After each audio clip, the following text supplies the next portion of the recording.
Eu tenho uma pequena pilha para conversar com vocês, mas calma, opa! Eu não li isso tudo, eu vou explicar. Na verdade, eu li bem menos em quantidade do que qualidade esse mês. Eu concluí boas leituras, mas não em quantidade. Muitas ficaram para fevereiro. Por isso, esse vídeo vai ser um vídeo de leituras do mês de janeiro, mais TBR de fevereiro, porque vai incluir livros que já estão em andamento, que eu vou concluir, tem um cronograma para concluir em fevereiro, e alguns livros que eu vou iniciar e pretendo finalizar em fevereiro. Então vamos lá, porque eu juro que tá bem legal. Olá, tudo bem? Eu sou a Úrsula e neste canal compartilho a minha jornada pelo universo dos livros. Então, muito obrigada por visitar esse que é o nosso cantinho. Já se inscreve, ativa as notificações para não perder novos conteúdos, curte o vídeo logo no início para me ajudar na divulgação, compartilha com os amigos e se for comprar qualquer item citado aqui na Amazon, gente, usa o meu link de associado, eu ganho uma pequena comissão por divulgar o site. Vocês não pagam nada, mas em suas compras me ajudam bastante. Quer me ajudar ainda mais? Seja membro ou membro do canal. Com R$ 7,99 por mês, vocês ganham direito a um sorteio exclusivo, além de selos, e eu estou preparando novidades à medida que o grupo for crescendo. Já deixa um agradecimento às meninas que estão me apoiando nesse momento. Muito obrigada. Você não pode me ajudar dessa forma com R$ 7,99, mas se quiser me dar um troquinho aí por vídeo, tem também a opção de colocar um valeu demais, você pode doar qualquer valor para o projeto. Além disso, você pode me mandar um presente, eu tenho uma wishlist, livros desejados da Ursinha, coisinhas desejadas da Ursinha, fica na descrição do vídeo também. Então vamos lá, muita coisa já resenhada, o que eu achei legal, porque eu fiz as minhas leituras renderem bastante. E é isso, vamos começar porque senão enrola. Tá, gente, eu recebi no final do ano, no início do ano, Caminhando com os Mortos, da Micheline Verunsky. Esse livro aqui foi a primeira leitura concluída. E aí eu comecei a marcar ele com umas tagzinhas que elas começaram a descolar tudo, no fim desisti. Aí eu deixei marcado só algumas frases que eu queria para resenha lá pro Instagram. Eu fiz uma resenha escrita. Eu gosto muito de fazer resenhas escritas pro Instagram, gente. É uma forma das editoras me acharem, caso elas estejam procurando algo específico. É uma forma de eu registrar a leitura também, de maneira que, se caso eu erre alguma coisa, eu posso editar o texto.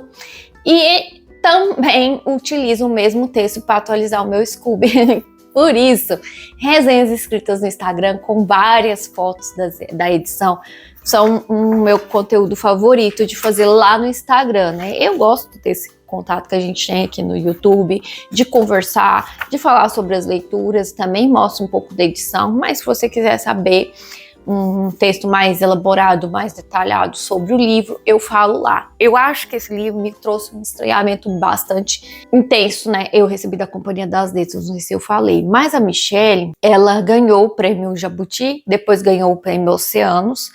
O Jabuti, ela ganhou por outra obra, tá? Ela ganhou por essa obra Caminhando com os Mortos, o Oceanos, tá?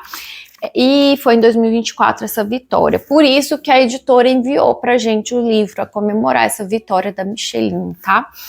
E acontece aqui, gente, num vilarejo, a morte de uma criança. Essa criança morreu de uma forma bem misteriosa e aparentemente violenta. E nessa família onde vive essa criança, tudo indica que outra criança morreu de uma forma suspeita também. E tem nessa região uma espécie de misticismo religioso muito grande. Esse misticismo, essa fanatismo mesmo religioso está aparentemente relacionado com a morte da criança, tá? A forma como a mãe descreve lembranças, é muito visceral. Eu acho que é um livro fragmentário, porque os capítulos, eles nem sempre têm uma conexão direta entre si. Você tem que prestar bastante atenção na leitura para saber o que está acontecendo, para pegar nas entrelinhas. Isso é um pouco confuso, eu achei um pouco confuso sobre a leitura. Porém, eu achei a escrita muito interessante, muito bonita, tá? A autora tem uma técnica de escrita, uma emoção também nas palavras muito legal, muito assim, que toca o leitor. O final me surpreendeu e ao mesmo tempo não, porque se você for caminhando aqui com os mortos, você vai entendendo o que está acontecendo nesse lugar. É triste, é avassalador. Porém, como eu disse assim, eu achei a técnica interessante, mas eu acho que os capítulos poderiam ter um pouco mais de amarração. Por isso eu dou 4 estrelas. Eu acho que ficou algumas pontas soltas também. É um livro curto e talvez seja a intenção da autora.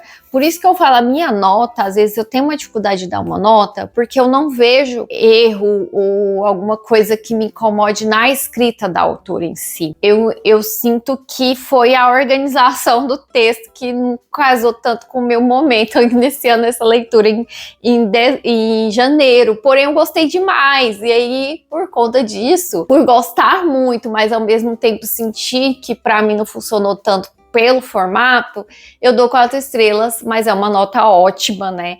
E não é pela autora que não fez um trabalho magistral, porque eu acho que ela fez um trabalho muito interessante aqui, para o meu primeiro contato com a autora. Quero ler outras coisas dela, mas eu senti essa fragmentação quebrava um pouco do meu ritmo de leitura. Eu acho que agora eu consegui explicar para vocês o que aconteceu. Gente, outro livro, que é o mangá, que tem resenha lá no Instagram, eu achei as fotos ficaram bonitas, hein? Apesar de eu gostar de tirar muito fotos ao ar livre, com a natureza de fundo, eu tirei essas fotos aqui no meu escritório mesmo, porque era um dia que estava chovendo bastante, e gostei das fotos, tá? É o Haruazo, Alice in Borderland. Aqui nós temos um grupo de jovens, principalmente esse jovem aqui, que ele, gente, ele tá super frustrado, ele tá terminando o ensino médio e o irmão dele é um espetáculo, tem várias probabilidades de trabalho. A gente percebe que não é só por falta de inteligência, é por falta mesmo de dedicação, porque ele quer viver muito além do que só estudar. E tem um quê, assim, meio... aqueles caras meio babacas, na verdade, assim, eu senti essa vibe meio... Ele é um jovem que ele quer se divertir com os amigos, ele quer sair com garotas, ele não quer se dedicar tanto, né, que tem o irmão dele criticando ele. E aí, gente, vai acontecer uma quebra aqui dessa narrativa quando de repente ele se vê numa Tóquio completamente diferente do que ele estava vivendo. Ele vai no bar primeiro, conversa com um amigo que largou a escola para cuidar de um bar, e aí nessas conversas a gente já estabelece ali uma relação que ele tem com esses amigos, mas ele vai acordar numa Tóquio muito diferente. E ele vai ser obrigado a jogar um jogo. E esse jogo, ele não é só um jogo. Você morre, ou você vive, ou você morre. Tem outros personagens aqui, mas eu não quero entregar nem muito para vocês e nem muito para mim, porque eu só li esse volume e eu tenho mais 4 para ler, mais 3 para ler. O que eu sinto aqui, gente, é um clássico de mangá, tá? O jovem, adolescente, o ensino médio que não sabe o que quer, que é meio babaquinha, que tem um grupo de amigos e que é um loser, né, um perdedor. Ele não é tão inteligente igual o irmão, ele não é tão descolado igual o amigo que tem um bar, ele não é tão bonito, ele não é tão nada, até que ele entra nesse jogo e as coisas que ele passou, que vai tendo alguns flashbacks na infância e na adolescência dele, essas situações onde ele sofreu bullying ou onde ele passou por uma dificuldade muito grande, vão ajudá-lo nesse processo. Então, ele usa suas perdas, suas fraquezas para se destacar no jogo. E o loser se torna um grande protagonista. Acho interessante essa abordagem. Eu acho legal também uma coisa que eu pontuei lá na resenha sobre a arte do Haru. Ele, embora seja uma arte assim visual, tem um estilo cartunesco, que é um estilo que não prisa ali tanto a realismo dos detalhes, dos traços, principalmente humanos, tá? Porém, ele, nos momentos mais cruciais aqui, ele dá a ação que a gente quer, sabe? Eu gostei muito disso, desse estilo mais cartunesco.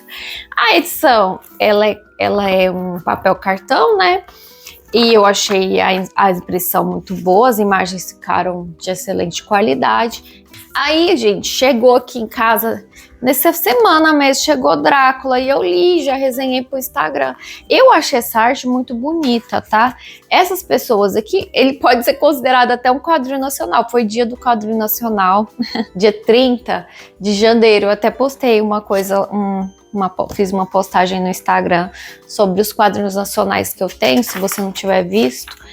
Mas aí tem toda a equipe aqui que diagramou, que o roteiro é da Caroline, da Cara, aí vem as ilustrações do Wanderson e as cores, né, foi pro Al Stefano. E eu gostei muito das cores, eu gostei muito do jogo de cores, das ilustrações que são bem realistas. Eu gosto bastante desses quadrinhos baseados em clássicos que a Princípios publica, porque são quadrinhos acessíveis e que, para quem já leu a história, vai amar revisitar essa história de uma forma mais visual. Fica aqui a indicação. E eu li a minha melhor leitura. A minha melhor leitura, mais desafiadora do ano até agora, entrou assim para um favorito do ano já, eu tenho certeza, para um favorito da vida, que foi Reparação do Ian McEwan. Gente, eu fiz uma resenha, eu já sabia que a resenha não ia tão bem, porque resenhas sempre flopam, e eu tive um cuidado naquela resenha de não trazer spoilers da história, mas ao mesmo tempo falar sobre muitas das técnicas, da profundidade do texto para você. Se você ficou com medo de assistir a resenha, encontrar a história lá, é claro que eu dei uma breve sinopse do que acontece nos primeiros capítulos, né? Para você saber onde você vai entrar. Mas eu não dei spoilers de final, eu, inclusive até mudei o título, porque o primeiro título podia sugerir que eu estava falando do final, e eu não falo do final. Eu comento só, gente, que é um final que é triste ao meu ver, porque eu gosto de finais açucarados, eu gosto de finais felizes. Esse livro não é um final feliz, no meu ver. Eu senti o mesmo sentimento que lá eu não comentei, porque a resenha era sobre reparação, quando eu li sobre Meninos e Lobos, que tem uma resenha aqui, direto aparece alguém comentando aquela resenha. Muita gente às vezes critica a resenha, tá? Mas é uma resenha que eu ainda gosto. Aquele livro me deixou com um gosto amargo, porque eu senti que não houve justiça. E o título do livro é Reparação. Não sei se, a meu ver, não há reparação, mas é aquela coisa sobre injustiça. Quando você comete uma injustiça que vai mudar a vida da pessoa, é claro que nunca haverá uma reparação possível para aquela injustiça. E o autor, ele fala sobre tantas coisas aqui, ele usa muito de metalinguagem, ele conversa com a gente, com o leitor. Ele usa também de metaficção, porque ocorre aqui a escrita de um livro dentro desse livro. Ele usa muito de uma linguagem rebuscada e ao mesmo tempo fácil de entender, um romance que ocorre assim de forma pungente, você sente, tá? E claro, explicando sobre brevemente da sinopse, eu acho que é melhor vocês assistirem lá, sério, porque eu queria que mais gente visse minha resenha, até me falasse que eu podia melhorar, o que você gostaria de ver em resenhas aqui. Mas é um livro lindo, que se passa ali, essa história em 1935, vai contar a história de uma família, mas o personagem principal aqui é uma escritora, Pirim, detestável, porém tem um romance aqui que você fica tanto na expectativa de que se concretize. Eu vivi por isso, sabe? E tem guerra muito descritiva também. O autor, ele infelizmente não é um autor que tem muitos livros publicados no Brasil. Sim, gente, é um livro que ele está todo marcado e escrito. E é um livro que eu vou reler, se tornou um livro da vida, favoritaço mesmo, Reparação. Aí eu concluí, eu achei que eu não ia conseguir, gente. Que história! Olha isso! Aí eu até deixei aqui, que eu queria marcar o finalzinho aqui, mas acho que não vai ser necessário, não, marquei bastante. Warbreak, do Brandon Sanderson, eu prometi, tô cumprindo, tô fazendo o meu melhor aqui. Rolou uma leitura conjunta organizada pela editora Trama, que é a editora que publica o Brandon Sanderson no Brasil, e a Lorena, que é uma leitora e produtora de conteúdo e fala muito sobre o Brandon Sanderson. Eu gostei de participar da leitura conjunta, porém, gente, eu quase não participei. Ai, eu deixei o marcador cair. Mas, ai, gente, eu admirei o trabalho da Trama aqui, porque eles usaram os itálicos na hora certa. Tem uma parte aqui onde começa a ter uma conversação, gente, e eles usam um personagem que não pode falar por alguns motivos. Ele tem a fala colorida, sabe? Tem um cuidado enorme na tradução. Eu fiquei muito feliz, ó, tem uns pontos aqui onde a fala vai ser, a passagem vai ser em roxo. Muito cuidado. Muito cuidado. Bom, gente, basicamente aqui nós temos um reino que é Aladren, e aí tem Telir, que é a capital desse reino, e Idris, que é uma cidade meio afastada dessa capital, mas que tá ali numa espécie de constante guerra, porque os reis, né, fugiram, os reis antigos fugiram, a família real fugiu da capital para criar um novo reino em Idris. E em Idris nós temos duas princesas, na verdade são quatro príncipes e princesas desse reino, que tem um irmão mais velho, que foi para um caminho, aí nós temos a segunda irmã, que é a Vivena, a irmã mais velha, que está sendo criada para se casar com o rei da capital, né, com o rei Deus da capital. Ela foi criada para isso a vida inteira. Nós temos a terceira filha, que eu esqueci o nome, que é uma monja, e ela não vai ter muita participação aqui, e a filha mais nova, que é a Ciri, que tem 17 anos, se não me engano, no início da trama. Ela vive uma vida bem tranquila, porque ela é a mais insignificante das insignificantes aqui, né? O pai dela não tem uma obrigação.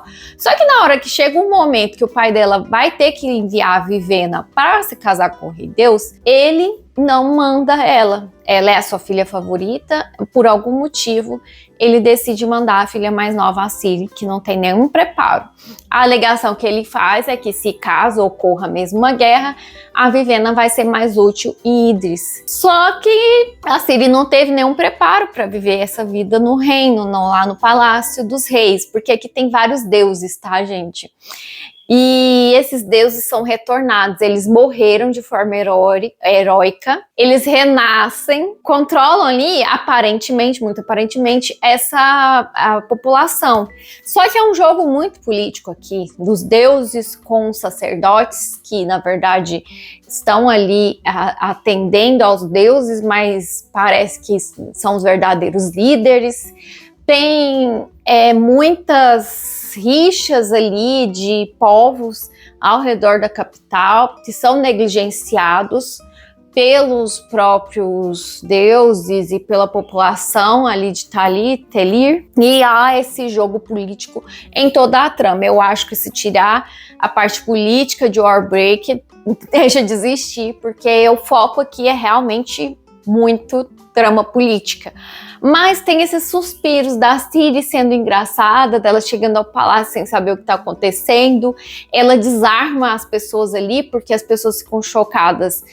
Os sacerdotes, os servos ficam chocadas com a sua humildade e seu completo despreparo e sua inocência. Ela vai começar uma relação ali muito unilateral com o rei, porque ela entra ali para conceber o filho e ela não sabe como lidar com esse rei, tá? E aí a Vivena, que ficou lá em Idris, resolve ir para a capital também para salvar a irmã, mas muito mais porque ela sente que ela perdeu a sua utilidade em Idris. O único propósito de vida que ela tinha se perdeu.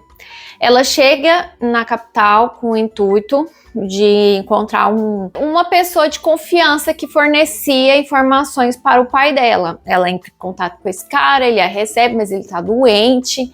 Aí chegam os mercenários, e os mercenários que atendiam esse homem resolvem atendê-la, mas muita coisa vai mudar ao longo da história, tá, gente? E a grande magia aqui é que o capítulo começa, na verdade, não com essas meninas, mas com Varsher, que é um personagem muito misterioso. Olha, eu achei esse livro lindo. E esse personagem, em um capítulo, nesse prólogo, ele já tá contando como que ocorre a magia ali, que é por respirações. E quando a gente lê respiração, tem muito a ver com o relato das Guerras das Tempestades, porque tem uma magia ali com espadas e respiração que assemelha um pouco aqui com Warbreak, tá?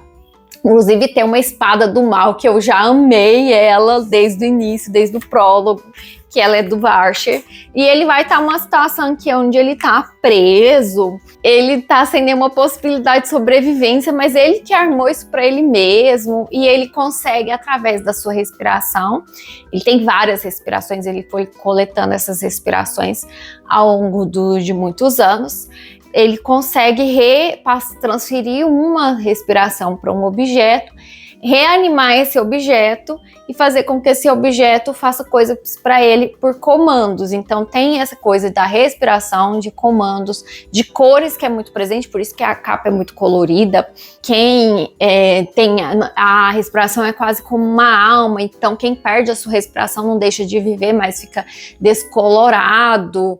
E quem tem algum tipo de poder é uma pessoa que tem cor, né? Como a Ciri e a Vivena, elas são princesas, então elas têm o poder de mudar a cor do cabelo. E tem toda uma questão aqui sobre cor, né? Porque Idris, onde a Ciri e a Vivena nasceu, é uma cidade descolorada, onde eles usam vestes muito simples e sem cor, e quando elas chegam na capital, ela é uma cidade muito colorida. Tem essas tramas da corte, tem o Canto de Luz, que é um deus aqui muito interessante. Ele aparentemente parece só um cara, um tiozão que fica fazendo piada sem graça, mas depois a gente vai ver o quanto ele cresce. A própria Ciri, todos os personagens aqui, eu tento explicar de uma forma organizada, mas é difícil porque apesar de ser um livro de volume único, ele conversa com outros livros, ele faz parte da Cosmi. Dá para você ler esse livro aqui, gente, sem ter lido nada do Brandon Sanderson, porque esses elementos que eu falei que encontra em outros livros, você vai saber só se você tiver lido os outros livros, e não vai te atrapalhar você não saber, porque é explicado, a magia daqui é totalmente explicada. Tem um e-mail, um início, meio e fim, porém o fim é meio aberto, inclusive me parece, pelo que eu vi aí no grupo, que o Brandon Sanderson prometeu uma continuação de Warbreak assim que ele terminar o relato das Guerras das Tempestades, então por isso que não tem uma previsão de quando vai sair uma continuação nesse universo, porque muita gente amou esse universo, tá?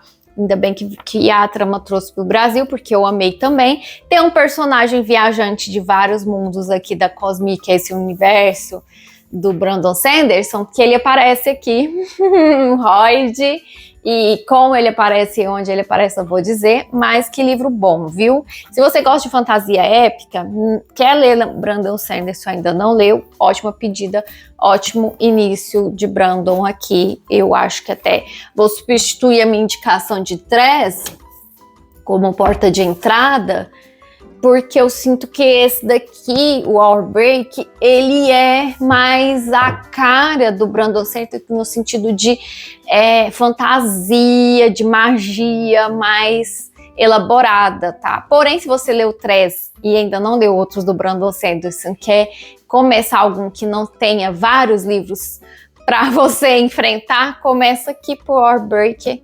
Ele é até indicado para ler entre o primeiro e o segundo livro da Guerra das Tempestades. Então, se você já tiver lido esse livro, você vai poder se sentir mais preparada ou preparada para começar os grandes tijolões. Eu vou dar 5 estrelas, vou favoritar, mas é um 5 estrelas favoritar diferente de Reparação. É um livro que eu amei muito, vai entrar entre os favoritos do ano, mas não da vida, tem uma diferença, tá? Então aqui, gente, foram 5 livros lidos.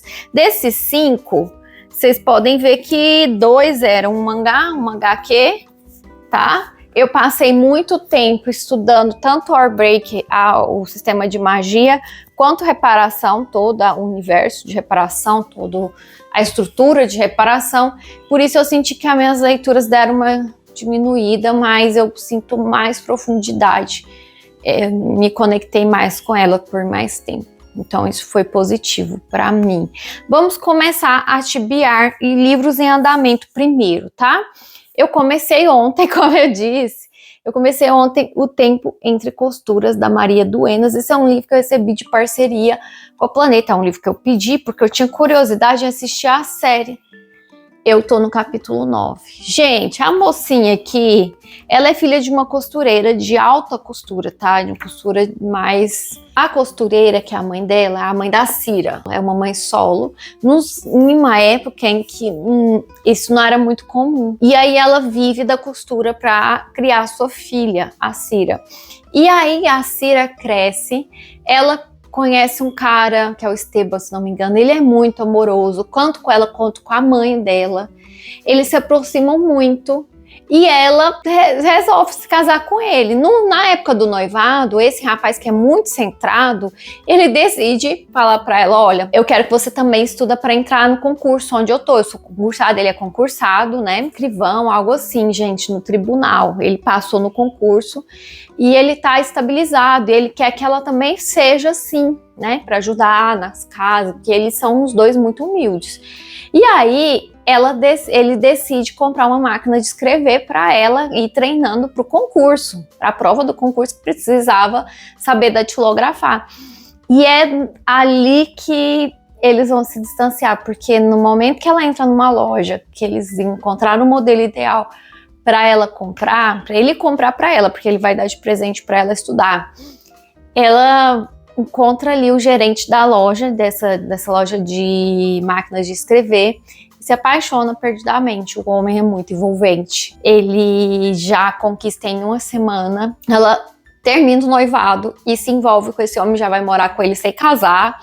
E isso pra época era um escândalo. Ela se muda para outra cidade, no Paquistão, eu acho, com esse cara. Ela ganha ali uma herança de um pai que ela resolve presenteá-la com dinheiro e com joias, já adulta, ela já envolvida com esse rapaz. E aí entra o problema, ela mostra toda essa herança pro cara que ela tá envolvida e ele vai roubá-la. Ele vai sumir no mundo quando ela tá grávida e largar ela num lugar desconhecido sem poder voltar para casa, né? Sem poder voltar para sua terra natal. Porque, primeiro, ele deixou ela com uma dívida enorme no hotel e outras acusações. E segundo, porque começa a Segunda Guerra Mundial, e não tem como sair da cidade. E aí, é isso que eu li até agora, tá, gente? Eu tô com dificuldade em lembrar o nome dos personagens. Mas até o final, nas leituras de fevereiro, eu comento. Eu também vou fazer resenha pro Instagram, porque sim, eu acho esse livro lindo. Aí eu tô lendo Moby Dick. Gente, eu comecei a ler Moby Dick em e-book, né? E tá em leitura conjunta. Porém, eu tô notando tanta coisa, que eu desisti de ler só em e-book. Aí eu comprei essa edição aqui da 34, eu cogitei muito qual edição comprar, mas era a que estava com o melhor custo-benefício. E ela também tem uma fortuna crítica aqui muito boa, apêndices, imagens e tal. E aí eu tô lendo por ela. A gente chegou pelo cronograma, hoje eu tenho que ler a página, o capítulo 70. Então, eu li metade. Aqui, gente, é 322 páginas que eu li, fora as outras tantas páginas que eu li da Antofágica. Inclusive, eu tô cotejando as duas, porque a Antofágica tá no Kindle Unlimited. Muito bom, gente, a jornada aqui do Ismael contando sobre como ele foi parar num navio baleeiro, e esse navio baleeiro cujo capitão é o Ahab, ele tem uma sede de vingança por uma cachalote, uma baleia, que é a Moby Dick, que é a que dá o título. E isso, nessa jornada dele entrar nesse navio, cair de paraquedas nesse navio, ele vai conhecer o Queequeg, que é um cara muito interessante, que ele tem um certo preconceito porque o Queequeg é negro, né? E ele vem de uma cultura completamente diferente. Então tem toda uma jornada. Eu vou gravar um vídeo, uma resenha no final da leitura para vocês. Não sei se é de interesse, mas eu vou gravar mesmo assim para quem acompanhou a leitura. E aí também estamos fazendo a leitura de E o Vento Levou, da Margaret Mitchell.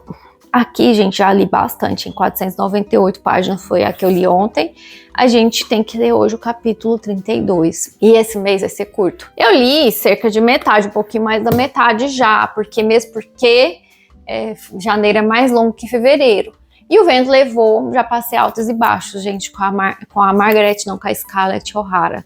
A Scarlett O'Hara, desde o início, ela é uma menina mimada, de 16 anos, que preza pela beleza e criar vários pretendentes namoradinhos. Só que ela tem um foco. Ela tem uma paixão doentia por Ashley, que é um homem centrado e que desde o início nunca deu esperanças para ela. Ele vai casar com a prima e ele se casa com a prima. Mas ela pôs na cabeça que ela vai conseguir mudar esse cenário e ela acaba não mudando, acontecem muitas coisas. E, gente, eu passei por altos e baixos com ela, porque esse livro, apesar de falar muito sobre a guerra da sucessão, né, a guerra civil nos Estados Unidos, ele não é só sobre isso, porque a guerra foi 4 anos, vai contar muito sobre o antes, a parte onde ela mesma é um exemplo de que desacreditava que ia ocorrer uma guerra, que os Yankees iam enfrentar os sulistas, e ela, quando se vê na guerra, ela desacredita pelo motivo da guerra, e ela continua defendendo seus ideais, e é sempre isso, sabe? Ela se preocupa muito consigo, é claro que ela nutre muitos pensamentos negativos em relação a Melanie, porque ela vai acabar se relacionando com a Melanie, que casou com o Ashley, seu grande amado, porque ela se casou com o irmão da Melanie, né? Isso aqui foi no capítulo 7, olha isso aqui, você vai ler muito mais o que vai acontecer aqui. E durante a guerra, ela tem uns momentos de redenção, mas ao mesmo tempo, ela tem uns momentos, no capítulo 15, ela é tão detestável, que eu odiei a Scarlett. Só que agora eu tô passando um momento que eu já compreendo mais ela. Ela tá sendo uma grande força ali de apoio para a família, mesmo que a contragosto, porque ela é mulher decidida. Então ela tem qualidades, mas ela tem muitos defeitos. Ela não é mocinha de forma alguma. Ela é uma protagonista anti-heroína e tem hora que odeio, mas eu cheguei no momento aqui que eu tô percebendo ela amadurecer muito. Gente, vocês percebem que a menina começa com 16 anos, o momento que eu tô na história, ela tá com 20. Tipo, é muito mais jovem do que eu. E naquela época, as coisas para as mulheres aconteciam muito cedo. Elas não tinham tempo de experienciar a sua adolescência. Então, ela não teve tempo de ser mimada, chata, uma adolescente chata. E aí, é por isso que eu acho que ela demora um pouco para amadurecer, mas se você pensar em 4 anos, ela amadurece muito. Tomando o livro, apesar da Scarlett ser um ponto que pega no meu calo. Vamos falar sobre o que eu quero ler agora.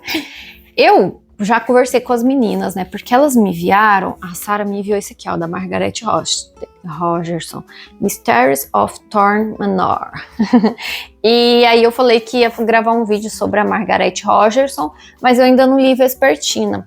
Eu conversei com a Sarah porque foi impossível ler em janeiro, gente. Eu tive que dividir meu tempo entre as leituras, o trabalho e um curso que eu tô elaborando para professores. E mesmo assim, até que eu li bastante. Então, ficou esse desafio do Advento do Natal para fevereiro. Assim como o Fênix, que eu comecei a ler, eu achei um pouco difícil carregar esse livro para qualquer lugar. Ele, apesar de ser um mangá, ele não é um mangá simples. Eu não consegui chegar, gente. Aí eu parei de ler, eu acho que eu tava na página 148. Só que eu não marquei onde eu parei, então ainda vou ter que achar mais, né? A Joana sabe o carinho que eu tenho. Não é por falta de vontade. Tem umas imagens já gravadas desse vlog, tomando chá. E aí eu pretendo terminar essa leitura em fevereiro, já que não consegui. Quero também ler em fevereiro esses 2 livros que eu comprei para o curso que eu estou elaborando, né? Noites na Taverna e A Morte de Van Illich. Ambos têm o audiolivro no Audible. Daí eu vou cotejar as traduções, vou ler, vou ouvir o audiolivro e fazendo anotações da edição física para o curso, para adiantar, para eu... porque isso aqui são leituras de trabalho, não são leituras de lazer, né? Mas pode ser um lazer também. E Emma, que eu comecei em dezembro e parei aqui na página 89 e não dei continuidade. Então eu vou pegar esse livro para ler, foi um presente da Mulan. Ela não me colocou como desafio ler o livro, só que eu comecei, gostei muito e quero concluir em fevereiro. E aí, gente, eu recebi esse aqui, ó, 14 dias da Margaret Atwood, são vários contos que eu vou ler em fevereiro. Ele vai sair no unboxing. Aí eu mostro detalhes da edição e falo sobre sinopse lá, porque aqui eu não vou falar não, só vou mostrar. Gente, faltou 2 livros da minha TBR de fevereiro que eu não incluí, tá? O Gênio do Crime, que eu quero ler, tá? Recebi em parceria com a Global. E tem um audiolivro, tá? Esse aqui tem um audiolivro na Audible e eu tô precisando aproveitar mais os audiolivros. Eu vou ouvir o audiolivro, mas vou passar minhas anotações pra cá. Assim como Olhai os Lírios do Campo, que eu ganhei de presente de aniversário de Sarah pra mim. E pra finalizar, eu quero ler Parasite 2, que eu acabei não lendo em fevereiro. Parasite 2, que eu não li em janeiro. E vou pegar o 2º volume de Alice in Borderland pra ler. Então, tenho essas promessas. Eu acho que são promessas um pouco exageradas pra fevereiro, que é um mês menor em dias, né? Porém, espero conseguir, porque aí eu já vou ter terminado de concluir o curso, pelo menos a escrita. Então, deve que vai sobrar mais tempo pra eu ler, eu espero. Eu tô esquecendo de falar sobre os assistidos, gente. Eu assisti 2 filmes que eu tô me lembrando agora. Um foi Mustafa. Esse aqui eu assisti no cinema com os meus sobrinhos quando eles estavam aqui. Eles vieram me visitar ali no dia 10. Então a gente foi no cinema ver esse filme, que para eles foi interessante, mas para mim tinha esse tom nostálgico, porque eu cresci assistindo Rei Leão. Porém, tem um problema. Eu acho que o live action pesou um pouco na mão. Eu acho que funcionaria mais como animação, formato de desenho, do que de live action. Embora eu tenha achado a arte muito bonita, eu acho que ficou artificial. Os leões cantando ficou um pouco estranho. Sei lá, soou mais estranho, sendo muito realista, né? Com aquela imagem muito realista. Quando é um desenho, você entra na vibe do desenho, sabe? E aí, não sei, ficou meio assim pra mim. O outro que eu vi recentemente foi A Chegada, que é um filme que vai contar a história de uma mulher que é professora. Ela é especialista em tradução. Vai acontecer ali no mundo uma chegada de umas naves espaciais, parece que são extraterrestres, e eles estão dispostos a deixar as pessoas ir lá conversar com eles. E aí ela é convidada, meio coagida, a ir tentar desvendar o que eles estão falando, né? E é todo um processo de língua, dessa primeiro contato. É muito mais humano, não é sobre ação e guerra e morte, não é sobre isso o livro, mas eu o livro não, o filme, eu achei muito interessante, eu gostei bastante desse filme e quero ver se em fevereiro eu assisto algumas adaptações. E foram essas os meus assistidos, queria ter assistido mais coisa, mas foi corrido, janeiro foi corrido. E é isso. Me conta aqui o que você leu em janeiro, o que você acha, o que você espera para fevereiro, se você gostou da minha lista, se você assistiu, qual foi sua resenha favorita que eu produzi no Instagram ou aqui, né, de reparação. Eu vou amar saber conversar com vocês, tá? Um grande beijo, uma ótima semana se você estiver assistindo esse vídeo na segunda. Até o próximo vídeo. Tchau!